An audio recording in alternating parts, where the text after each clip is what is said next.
Buddy, we're gonna do something weird today. We're gonna try typing the Ninja Turtles. So when we say the Ninja Turtles, we're talking about, of course, the Turtle Brothers, as well as Splinter and the Shredder.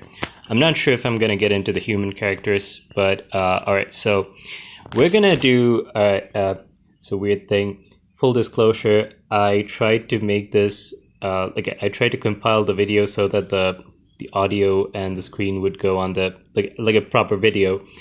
Unfortunately, I couldn't figure out how to do the audio, so we're gonna do it like this. So we're gonna try to do the TMNT in the lens of MBTI. All right. All right. So like I said, we're gonna try to do the four Turtle Brothers as well as Splinter and the Shredder, because I think the Shredder is really, really interesting, even though he's a villain. Thing about the ninjas is they're not 100% good or 100% bad. The turtles could kill, and Raphael could be a dick. I think Mikey's a bit of a whack job if you really think about some of the things.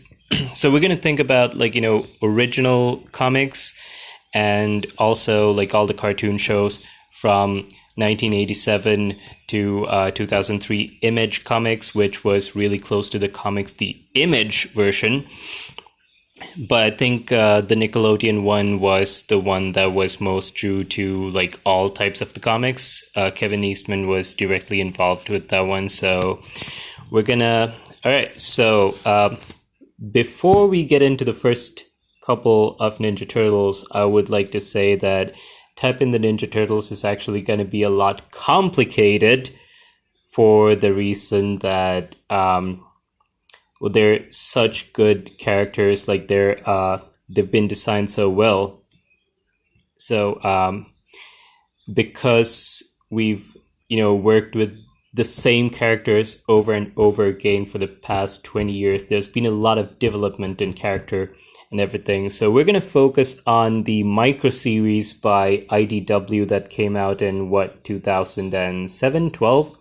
The 2007 movie, which focused on a world after Splinter had died and the turtles had moved on and they were living separate lives inside New York City. Leo was in Brazil or something, training for his ninja thing, but Donnie had a tech job, and Michelangelo was, dressing up as a giant dinosaur for kids, doing birthday parties and stuff, like a clown.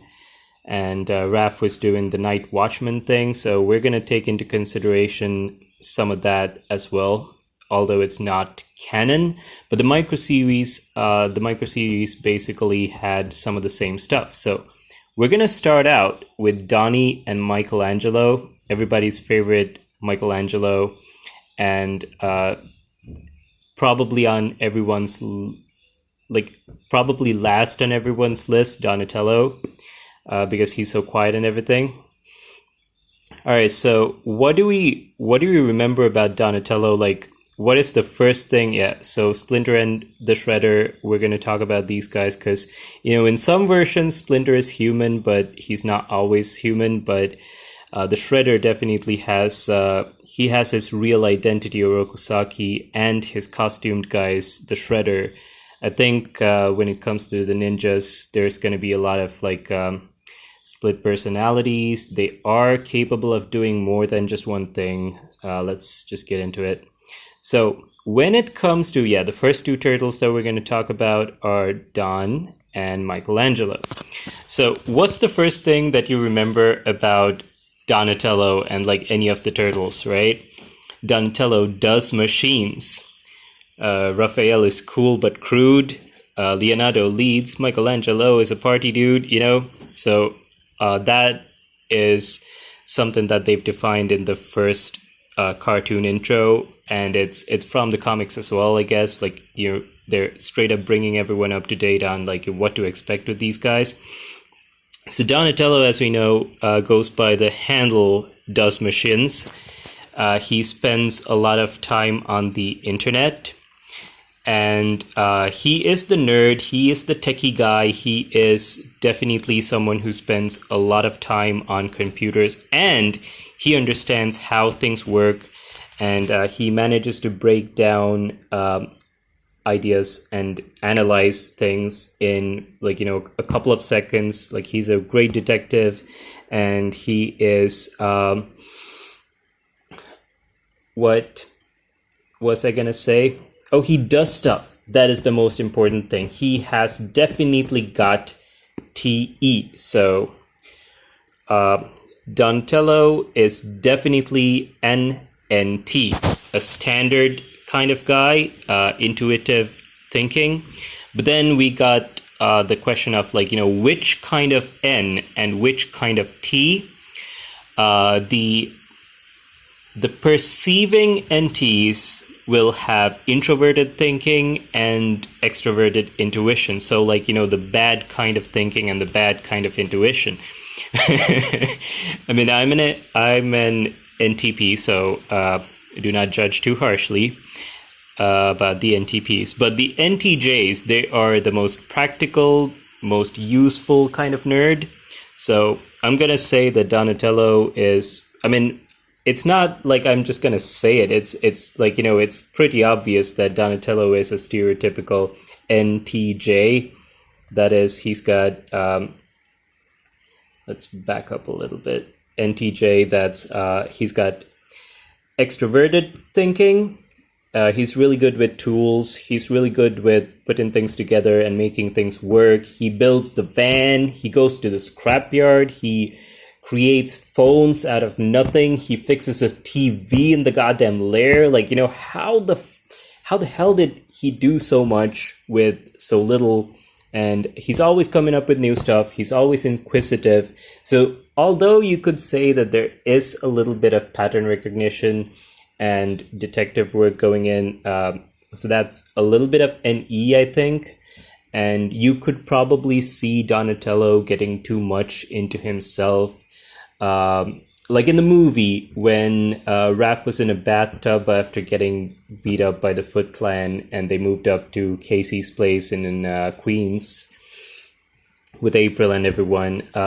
Donatello did the sketches, and, like, he is an introvert. So, I mean, you could argue on based on a few isolated scenes or whatever, that he portrays some introverted thinking and extroverted in E, but I would say Donatello is mostly INTJ. And on the opposite scale of the spectrum, you got Michelangelo. And it's really funny because these guys are sometimes roommates, these guys are brothers, these guys are always together.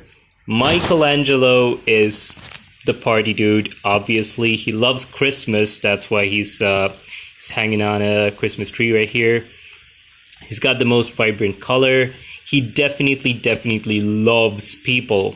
Like the IDW micro series for Michelangelo focused on. Oh yeah, so the Donatello stuff that I just showed you, Dust Machines and Kirby Fan 101. That's from his micro series, and in Michelangelo's micro series, it's based on Christmas. He's away from the crowd. You kind of feel sorry for him because he's a mutant. That's the whole deal with all the turtles. But Michelangelo feels it the most. And there you have the feeling factor. So he's definitely a sensory, feelery type person. Pretty common, pretty standard. The opposite of Donatello. He loves people. He loves fun. He wants to make other people happy. Like, think about it. He cooks. He's usually the guy who's making the pizza in the cartoon. 1987 cartoon is not canon, I guess. Like Archie's comics, that's a little bastardized. Like, it's not the Mirage stuff. It's not the Image stuff. It's not the 2012 Nickelodeon IDW stuff. But usually when you think about Michelangelo, you love him because he's fun. He wants other people to be happy. He wants to be with people. He can't imagine life without people. So I'm going to definitely call him an S and an F. But question is which sensory and which feeling are we gonna. And full disclosure, once again, I am not a pro. I have no qualifications talking about like typing and all that, but I am gonna say that he's got extroverted sensing because he is less organized and more, he can barely sit still for a minute. With extroverted sensing, you're gonna find introverted feeling. I'm gonna say that his kind of feeling is very introverted. He loves the comics as well, and he loves a lot of things. And I'm gonna say that's all his feelings. He loves his family and everything. So I'm gonna call him an SFP, and I'm gonna call him an ESFP. Donatello is obviously an INTJ, but I didn't list out whether it was introverted or extroverted. What happens is, when you have I in front, this is very misleading. NT is basically what most people think of when they think introvert, and SF is what most people think of when they think extrovert. When you are an introvert, your observation function or your extroverted function, so you got TI and FE, that sort of thing, which is the decider. And you got the N and the S, which is the observer, introverted or extroverted. So when one is introverted, you got the other extroverted. And the only thing that letter in front actually tells you is which one comes first, the thinking or the intuition, or the feeling or the sensing. So ESFP basically means his S is stronger than his F.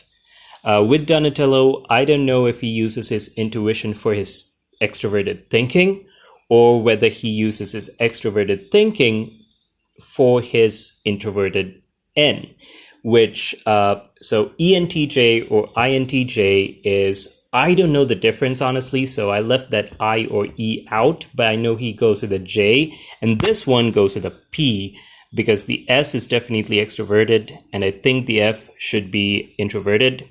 All right, so next we get to Raph, and I'm gonna probably run out of time, so we're gonna do this in 2 parts.